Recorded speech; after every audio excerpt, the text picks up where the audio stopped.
Gambling, betting, sports, casino, jackpot, live bet, virtues, promo, lucky numbers, Jetex, Mozart, Aviator, Shabiki, and even SportPesa, etc.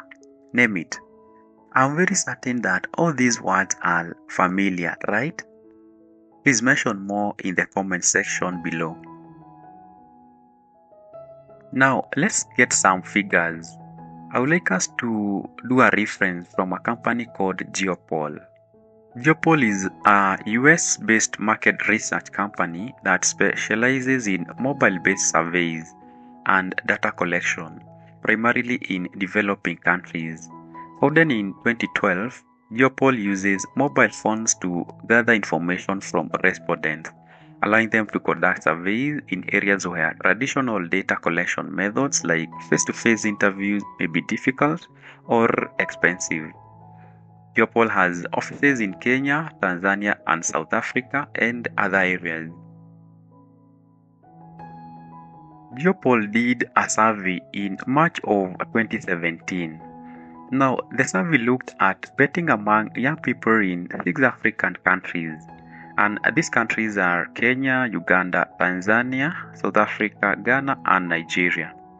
And the survey sampled around 3,879 respondents aged between 17 and 35 across the 6 countries, of which 1,130 were Kenyan.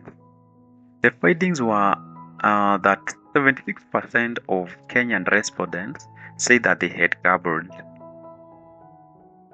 Actually, in the year 2019, Dr. Fred Matiang'i, the then Kenya's Interior Cabinet Secretary, made a reference to these 2017 Geopol's findings of 76% at a meeting that was held in Nairobi with the BCLB, that is the Betting Control and Licensing Board of Kenya. Then in December of 2021, Geopol did a similar survey with the 6 African countries and found out that 83.90% of Kenyans actually confirmed to have participated in betting. In March 2024, Geopol did a similar survey and found that 82.81% of Kenyans participated in betting. Now, from the same March 2024 Geopol survey, it showed that football betting topped the list at 76.53%. So what's this that has made these percentages keep rising over the years? Please join me. Now, gambling addiction, also known as gambling disorder or compulsive gambling or pathological gambling, is an increasingly serious concern both in Kenya and across the globe. With the rise of mobile betting apps and aggressive marketing from betting companies, especially targeted at youth, the line between harmless entertainment and destructive behavior has become dangerously thin. From a psychological point of view, gambling addiction is a behavioral addiction, meaning it doesn't involve a chemical substance like drugs or alcohol, but it still hijacks the brain in a very similar way. In this video, we will explore what gambling addiction is, how it affects the brain, the psychological triggers behind gambling addiction, and some of the consequences on individuals and our society at large. As per this video, we will try and contextualize it on sports betting and online betting. So what is gambling addiction? Gambling addiction is a mental health condition recognized by the American Psychiatric Association in the Diagnostic and Statistical Manual of Mental Disorders. It is a psychological disorder that is characterized by a person's inability to resist or control the urge to gamble, despite knowing the harmful consequences. According to the American Psychiatric Association, individuals with this condition often experience intense cravings to gamble, build a tolerance, that is, the need to gamble more for the same thrill, and suffer withdrawal like symptoms such as irritability or restlessness when they try to stop.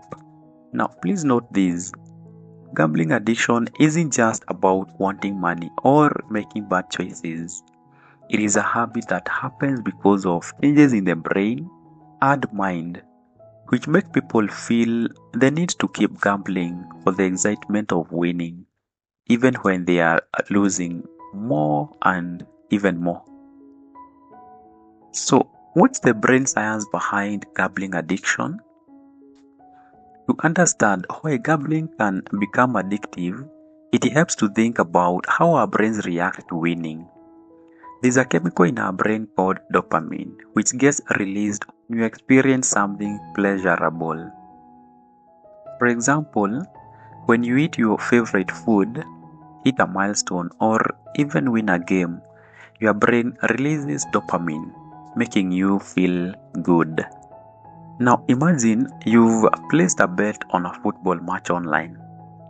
When your team wins, a rush of excitement and pleasure floods your brain because of the dopamine. This is why people feel so good when they win a bet. But here is the catch. Even when you are almost winning, like when your team is just about to score or the game is close, your brain releases dopamine as if you won. This feeling of quote unquote almost there keeps people coming back to place more bets even if they lose.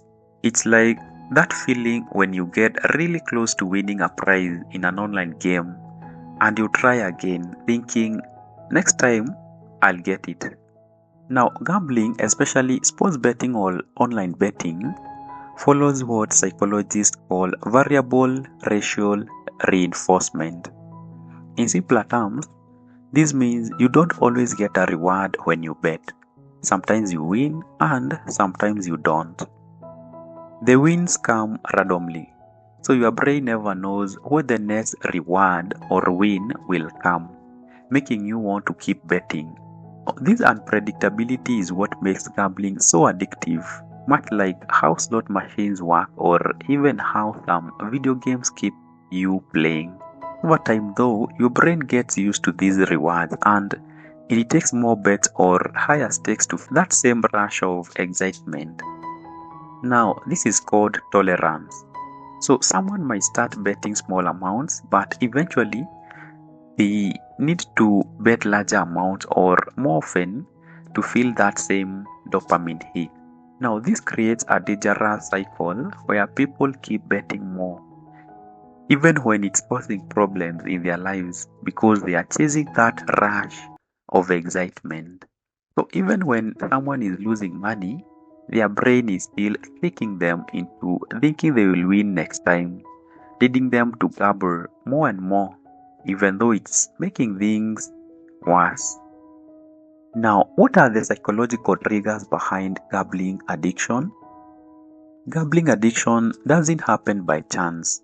It's influenced by several psychological and social factors that make some people more likely to become addicted. Now, let's break it down together. One major trigger is called cognitive distortions or irrational beliefs. For instance, in sports betting, a person might think they can control the outcome of a match just because they've been betting on it for a while. This is called the illusion of control. A bettor might feel they have some special insight into the game, making them believe their next bet will be successful. Another belief is the gambler's fallacy, which happens when someone who has lost several bets in a row thinks that they are due for a win. For example, after losing 3 bets on a football match, a person might believe the next bet has to win because they've lost so many times. Now, these beliefs trick the brain into thinking that gambling will eventually pay off, fueling the addiction. Then is the emotional escape. Now, many people gamble to escape difficult emotions. Let's say someone is feeling stressed or sad about work or personal problems. They might turn to online betting platforms like, for example, SportPesa or maybe Betway to temporarily forget their worries. Betting on their favorite team or hoping for a win can give them a momentary high, but it doesn't solve the real problem. In fact, the emotional relief from betting might lead to more gambling as they continue to use it to avoid their feelings. Now, unfortunately, this often makes their emotional struggles worse over time. Then, some people are more likely to develop gambling problems because of certain personality traits, like being impulsive or seeking out thrills. If someone enjoys taking risks or seeking excitement, they might be more drawn to betting, especially when there is a chance for big rewards. For example, online betting platforms in Kenya often offer odds on fast paced games or live betting, which appeals to those who like instant gratification and high stakes. Finally, gambling addiction is also fueled by social influences and peer pressure. In Kenya, sports betting is becoming increasingly popular, especially among young people. Many youths are exposed to celebrity endorsements like popular footballers or musicians promoting betting companies, flashy advertisements, and peer pressure from friends who are already betting. This creates a belief that betting is an easy way to get rich or succeed. For instance, young Kenyans may see ads promising quick wealth through betting, making them think that it's a shortcut to financial freedom, which is far from the reality. So, in a nutshell, gambling addiction isn't just about the thrill of the game. It's influenced by false beliefs, it's influenced by emotional struggles, personal traits, and societal pressure. Now, these factors come together, making it easier for someone to get caught in the trap of gambling, especially when betting is heavily marketed as an easy way to make money. Now, let's explore some psychological and social consequences. Well, I think this has really been addressed by the mainstream media lately, so allow me to highlight a few consequences only. Well, gambling addiction isn't just about losing money. It can have a huge emotional and social impact on a person's life. It can lead to, and actually has led to, job losses. It has led to deaths, alcoholism, and substance abuse. It has led to depression, school dropouts, and broken relationships with family and friends. Yes, but there is hope, friends. There is hope. Raise the criteria for diagnosing a gambling disorder. Now, according to Diagnostic and Statistical Manual of Mental Disorders, for one to be diagnosed with gambling disorder, a person must exhibit 4 or more of the following symptoms within a 12-month period. These 9 symptoms are financial problems, risking relationships or opportunities, lying, chasing losses, gambling as a way to escape, restlessness or irritability, failed attempts to cut back, increased tolerance, and preoccupation with gambling. Now, using these 9 symptoms, gambling disorder can be classified based on severity as mild, moderate, or severe. So, for mild is when 4 to 5 criteria are met. For moderate is when 6 to 7 symptoms present. And finally, for severe is when one presents with 8 to 9 of the stated symptoms.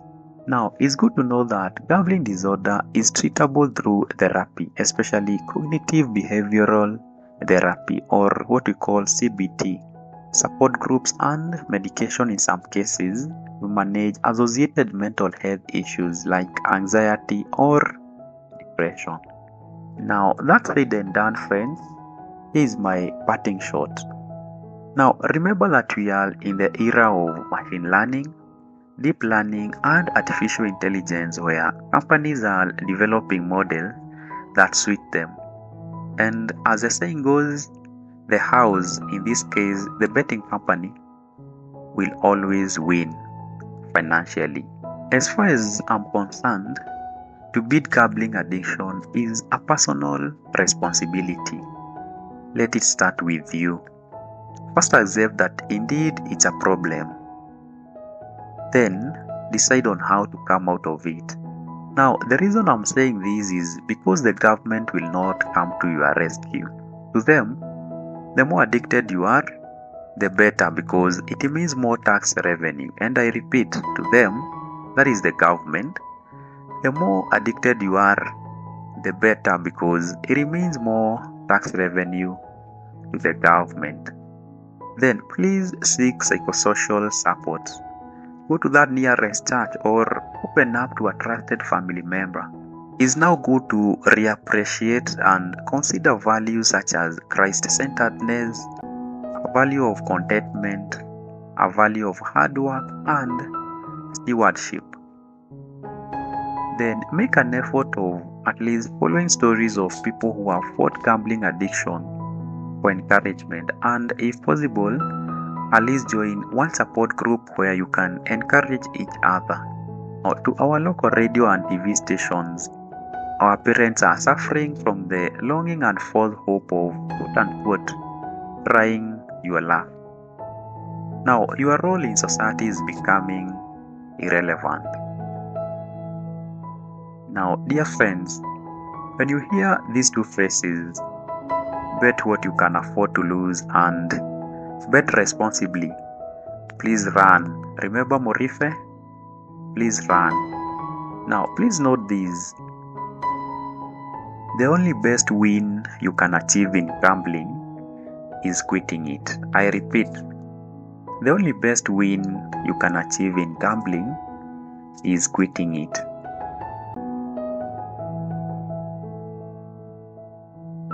Thank you so much for watching this episode of the Sensible Sense 101 on gambling addiction.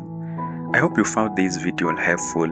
Please feel free to leave a comment below and share your thoughts and experiences on gambling. Until next time, please take care and goodbye.